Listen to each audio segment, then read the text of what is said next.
آج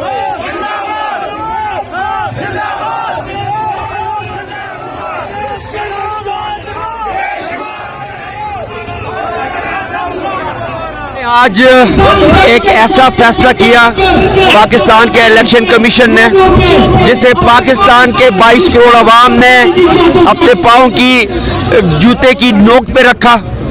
ایک ایسے لیڈر کے خلاف یہ فیصلہ آتا ہے جو ایک ہفتہ پہلے 8 سیٹوں 7 سیٹوں سے کامیاب ہوتا ہے پاکستان کے ہر شہر کے اندر جہاں بھی الیکشن تھے. اور آج ایک جھوٹا کرپٹ الیکشن کمیشن جو پی ٹی ایم کی بی ٹیم ہے وہ عمران خان کو ڈسکوالیفائی کرتی ہے, نااہل کرتی ہے. ابھی تک انہوں نے تحریری فیصلہ نہیں دیا جان بوجھ کے تاکہ ہم ہائی کورٹ میں نہ جا سکے.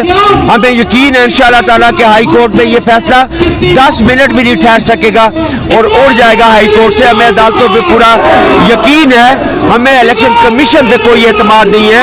اور آپ دیکھ رہے ہیں آج ابتوا جیسے شہر اور پورے پاکستان کے ہر شہر میں جلوس نکل آئے ہیں, لوگ آج خود سڑکوں پہ ہیں اور جگہ جگہ آپ دیکھ رہے ہیں سڑکیں بند ہو گئی ہیں. بات چھوٹے سے شہر میں کوئی 10 جگہوں پہ جلوس ہے اس وقت اور لوگ آج خود سڑکوں پہ نکل آئے ہوئے ہیں. تو اس لیے میں یہ سمجھتا ہوں کہ یہ موجودہ حکومت نے از خود ہی عوام کو ایک شے دے دی ہے. لوگ از خود ہی باہر نکل آئے اور خان نے پہلے کہا تھا کہ اگر آپ اس طرح کریں گے لوگ از خود نکل آئے تو پھر یہ میرے کنٹرول میں نہیں ہوں گے.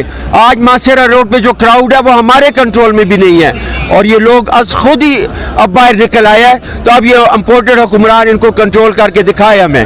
تو ہم یہ سمجھتے ہیں, ہم تو کال کا ویٹ کر رہے ہیں, ہم پرامن لوگ ہیں. جیسے ہمیں خان بلائے گا ہم اگلی لمحے اپنی گاڑیوں کا رخ اپنے ساتھیوں سمیت اسلام آباد کا کریں گے انشاءاللہ.